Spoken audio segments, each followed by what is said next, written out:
Hello, fifth graders. So, our second class book is Number the Stars by Lois Lowry. It does take place during World War II, which we've learned a little bit about. And it's a really great book, and a huge theme throughout it is friendship and things that we're willing to do for our friends. So we are going to start by reading an introduction by Lois Lowry. So go ahead and open up your book to the introduction page. It's a couple pages into the book. So introduction. And this is written by Lois Lowry. It's hard to believe that I wrote Number the Stars more than 20 years ago. It seems like yesterday that I answered the phone on a snowy January morning and received the news that it had been awarded the 1990 Newbery Medal.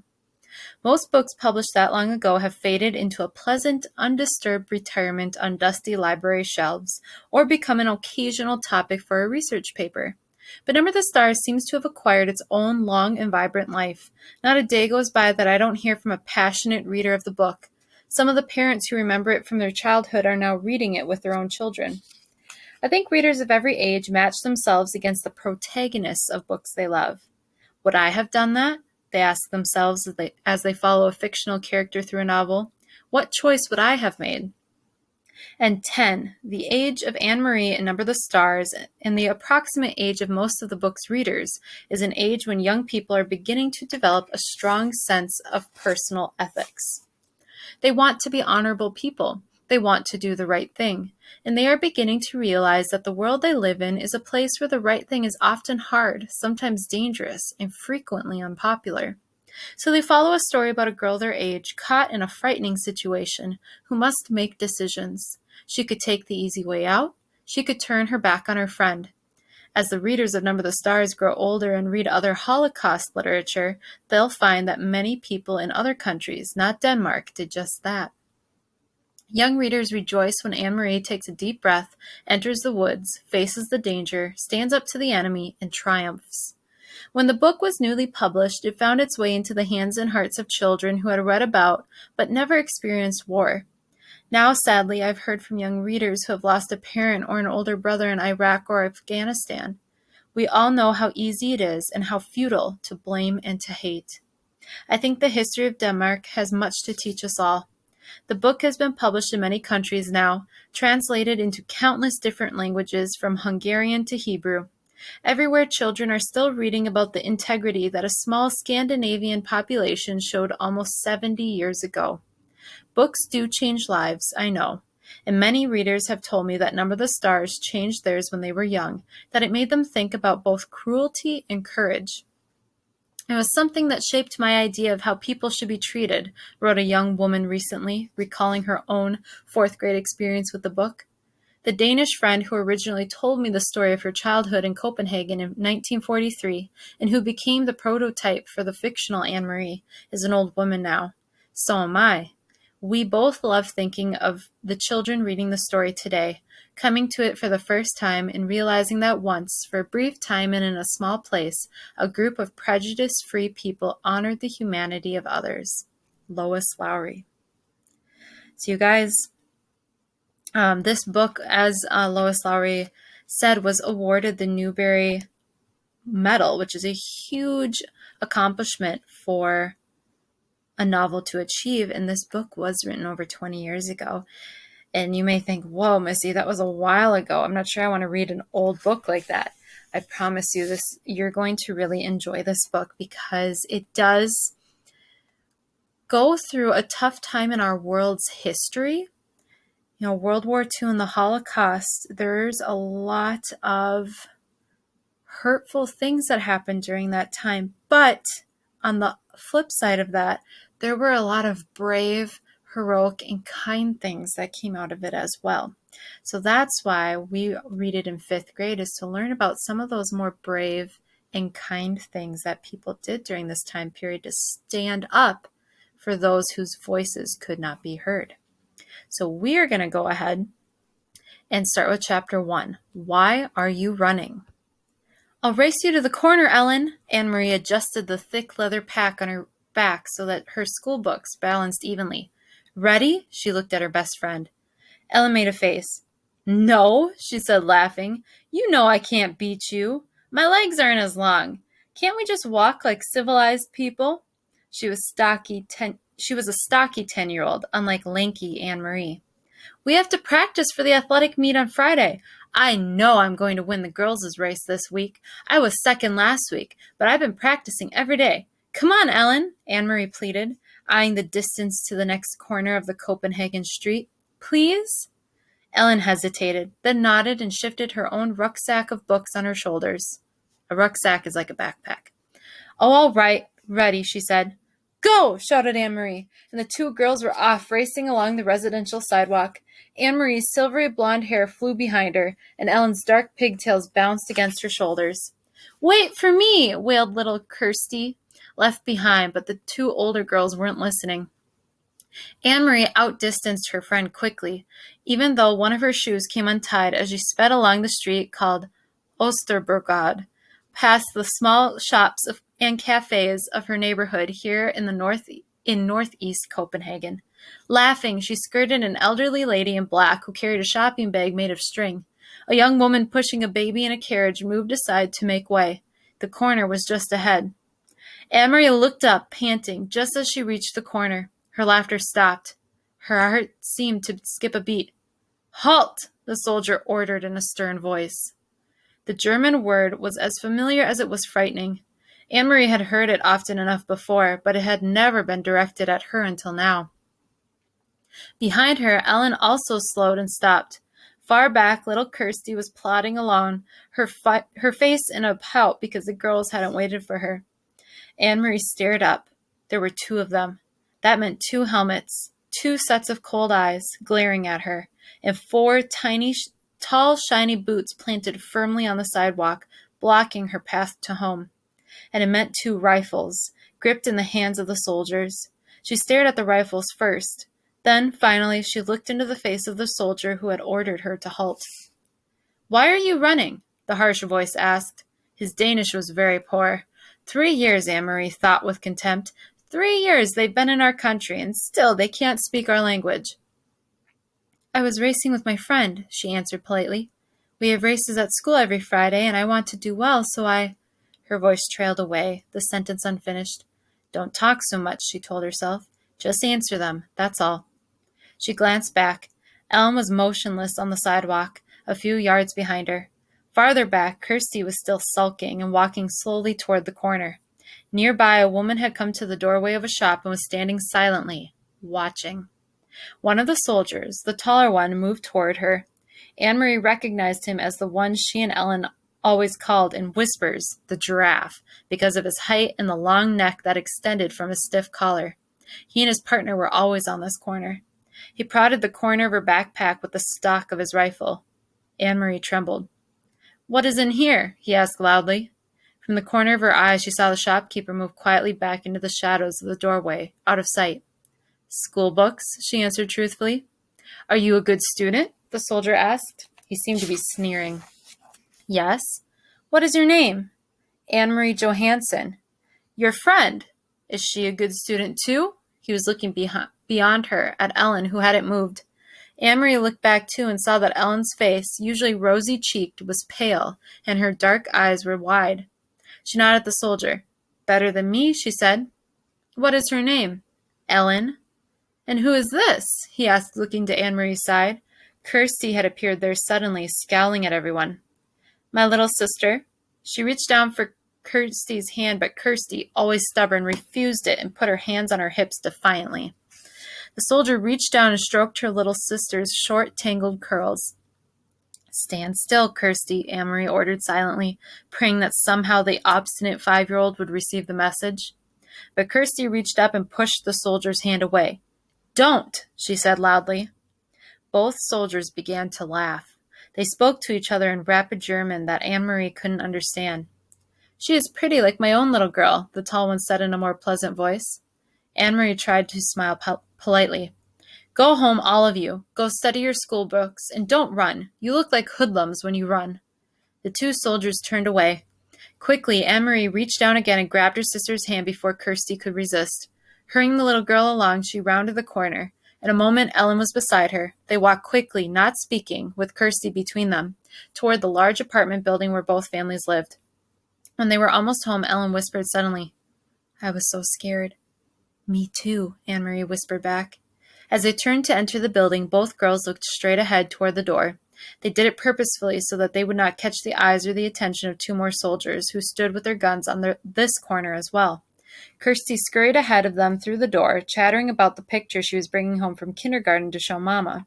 For Kirsty, the soldiers were simply a part of the landscape, something that had always been there on every corner, as unimportant as lamp posts throughout her remembered life. "Are you going to tell your mother?" Ellen asked Anne-Marie as they trudged together up the stairs. "I'm not. My mother would be upset." "No, I won't either. Mama would probably scold me for running on the street." She said goodbye to Ellen on the second floor, where Ellen lived, and continued on to the third, practicing in her mind a cheerful greeting for her mother, a smile, a description of today's spelling test in which she had done well.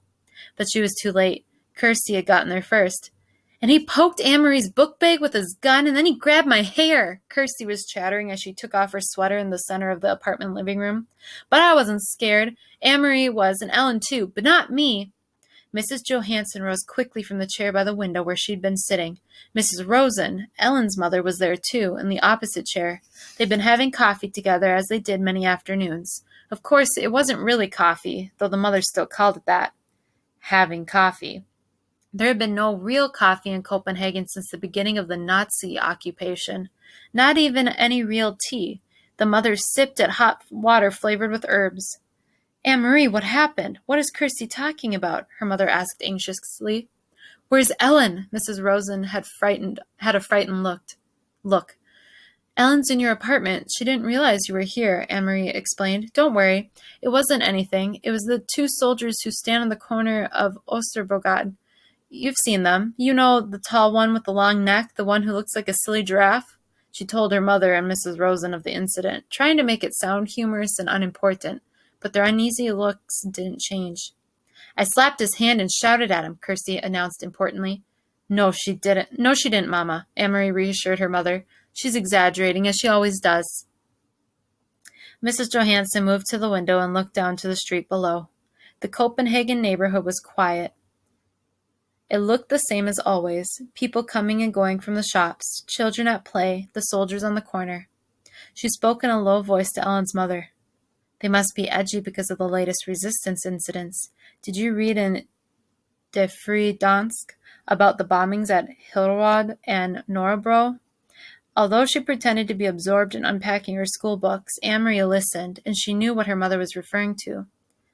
De Vrije Dansk, the Free Danes, was an illegal newspaper. Peter Nielsen brought it to them occasionally, carefully folded and hidden among ordinary books and papers, and Mama always burned it after she and Papa had read it. But Anne-Marie heard Mama and Papa talk, sometimes at night, about the news they received that way. News of sabotage against the Nazis, bombs hidden and exploded in the factories that produced war materials, and industrial railroad lines damaged so that goods couldn't be transported. And she knew what resistance meant. Papa had explained when she overheard the word and asked. The resistance fighters were Danish people, no one knew who because they were very secret, who were determined to bring harm to the Nazis however they could. They damaged the German trucks and cars and bombed their factories. They were very brave. Sometimes they were caught and killed. "I must go and speak to Ellen," Mrs. Rosen said, moving toward the door. "You girls walk a different way to school tomorrow. Promise me, Anne-Marie, and Ellen will promise too." "We will, Mrs. Rosen, but what does it matter? There are German soldiers on every corner." "They will remember your faces," Mrs. Rosen said, turning in the doorway to the hall. "It is important to be one of the crowd always, be one of many. Be sure that they never have reason to remember your face." She disappeared into the hall and closed the door behind her. "He'll remember my face, Mama," Kirsty announced happily, "because he said I looked like his little girl. He said I was pretty." "If he has such a pretty little girl, why doesn't he go back to her like a good father?" Mrs. Johansson murmured, stroking Kirsty's cheek. "Why doesn't he go back to his own country?" "Mama, is there anything to eat?" Anne-Marie asked, hoping to take her mother's mind away from the soldiers. "Take some bread and give a piece to your sister." With butter? Kirsty announced hopefully. No butter, her mother replied. You know that. Kirsty sighed as Amory went to the bread box in the kitchen. I wish I could have a cupcake, she said. A big yellow cupcake with pink frosting. Her mother laughed. For a little girl, you have a long memory, she told Kirsty. There hasn't been any butter or sugar for cupcakes for a long time. A year at least. When will there be cupcakes again? When the war ends, Mrs. Johansson said. She glanced through the window, down to the street corner where the soldiers stood, their faces impassive beneath the metal helmets. When the soldiers leave. Before we go on to Chapter 2, 5th grade, I want you to think about Chapter 1 and what life is like for Anne-Marie, Ellen, and Kirsty. How is their life similar to yours? What are some things that are similar? But then what are some things that are different? They're talking about certain events. They're meeting certain people. Is it pretty different from your life if walking home or walking on the street? Would a soldier stop you on your way? Why do you think the soldiers are stopping people in Anne-Marie and Ellen's neighborhood? Why do you think so? What do we know about the Holocaust and World War II? Let's keep reading. Chapter 2. Who is the man who rides past? Tell me a story, Anne-Marie, begged Kirsty as she snuggled beside her sister in the big bed they shared. Tell me a fairy tale. Anne-Marie smiled and wrapped her arms around her little sister in the dark. All Danish children grew up familiar with fairy tales. Hans Christian Andersen, the most famous of the tale-tellers, had been Danish himself. Do you want the one about the little mermaid? That one had always been Anne-Marie's own favorite. But Kirsty said no. Tell one that starts with a king and a queen, and they have a beautiful daughter. All right. Once upon a time there was a king, Anne-Marie began. And a queen, whispered Kirsty. Don't forget the queen. And a queen. They lived together in a wonderful palace, and was the palace named Amalienborg? Kirsty asked sleepily. Shh, don't keep interrupting or I'll never finish the story. No, it wasn't Amalienborg. It was a pretend palace. Anne-Marie talked on, making up a story of a king and a queen and their beautiful daughter, Princess Kirsten. She sprinkled her tale with formal balls, fabulous gold-trimmed gowns, and feasts of pink frosted cupcakes until Kirsty's deep, even breathing told her that her sister was sound asleep. She stopped, waited for a moment, half expecting Kirsty to murmur, Then what happened? But Kirsty was still. Anne-Marie's thoughts turned to the real king, Christian X, and the real palace, Amalienborg, where he lived in the center of Copenhagen. How the people of Denmark loved King Christian. He was not like fairy tale kings who seemed to stand on balconies giving orders to subjects, or who sat on golden thrones demanding to be entertained and looking for suitable husbands for their daughters. King Christian was a real human being, a man with a serious, kind face. She had seen him often when she was younger. Each morning he had come from the palace on his horse, Jubilee, and ridden along through the streets of Copenhagen, greeting his people. Sometimes, when Anne-Marie was a little girl, her older sister Lisa had taken her to stand on the sidewalk so that she could wave to King Christian. Sometimes he had waved back to the two of them and smiled. Now you are special forever, Lisa had told her once, because you have been greeted by a king. Anne-Marie turned her head on the pillow and stared through the partly open curtains of the window into the dim September night. Thinking of Lisa, her solemn, lovely sister, always made her sad. So she turned her thoughts again to the king, who was still alive, as Lisa was not. She remembered a story that Papa had told her. Shortly after the war began, shortly after Denmark had surrendered and the soldiers had moved in overnight to take their places on the corners. One evening, Papa had told her that earlier he was on an errand near his office, standing on the corner waiting to cross the street, when King Christian came by on his morning ride. One of the German soldiers had turned suddenly and asked a question of a teenage boy nearby. Who is that man who rides past here every morning on his horse? The German soldier had asked. Papa said he had smiled to himself, amused that the German soldier did not know. He listened while the boy answered. He is our king, the boy told the soldier. He is the king of Denmark. Where is his bodyguard? The soldier had asked. And do you know what that boy said? Papa had asked Anne-Marie. She was sitting on his lap. She was little then, only 7 years old. She shook her head, waiting to hear the answer. The boy looked right at the soldier, and he said, "All of Denmark is his bodyguard." Anne-Marie had shivered. It sounded like a very brave answer. "Is it true, Papa?" she asked, what the boy said. Papa thought for a moment. He always considered questions very carefully before he answered them. "Yes," he said at last, "it is true. Any Danish citizen would die for King Christian to protect him." "You too, Papa?" "Yes." "And Mama?" "Mama too." Anne-Marie shivered again. "Then I would too, Papa, if I had to." We're going to pause. I want you guys to think about what that means for a second. What that boy said to the soldier, that all of Denmark is King Christian's bodyguard. Do you think that means that Denmark really loves King Christian and they really enjoy having him as a ruler? Yeah, it definitely does. It means that they value him. And do you think they're worried about what might happen to King Christian now that the soldiers have moved into Denmark? Probably. So do you think citizens are really kind of on alert to make sure King Christian is okay and stays safe? Definitely. I think you're right. They sat silently for a moment. From across the room, Mama watched them, Anne-Marie and Papa, and she smiled. Mama had been crocheting that evening 3 years ago, the lacy edging of a pillowcase, part of Lisa's trousseau.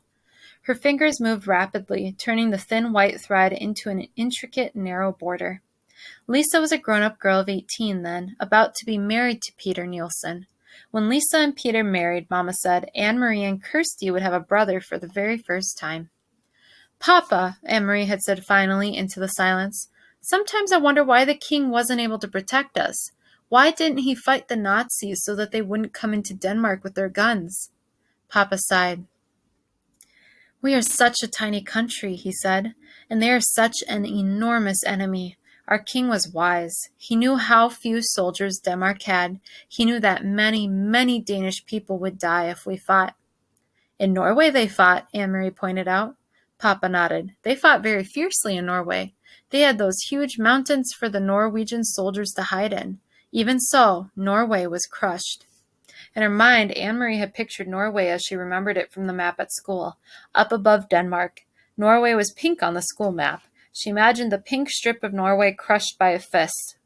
"Are there German soldiers in Norway now, the same as here?" "Yes," Papa said. "In Holland, too," Mama added from across the room. "In Belgium and France." "But not in Sweden," Anne-Marie announced, proud that she knew so much about the world. Sweden was blue on the map, and she had seen Sweden, even though she had never been there. Standing behind Uncle Henrik's house, north of Copenhagen, she had looked across the water, the part of the North Sea that was called I think it's Kattegat, to the land on the other side. "That is Sweden you are seeing," Uncle Henrik had told her.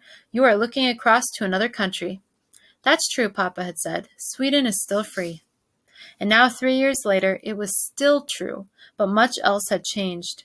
King Christian was getting old, and he had been badly injured last year in a fall from his horse, faithful old Jubilee, who had carried him around Copenhagen so many mornings. For days they thought he would die, and all of Denmark had mourned. But he hadn't.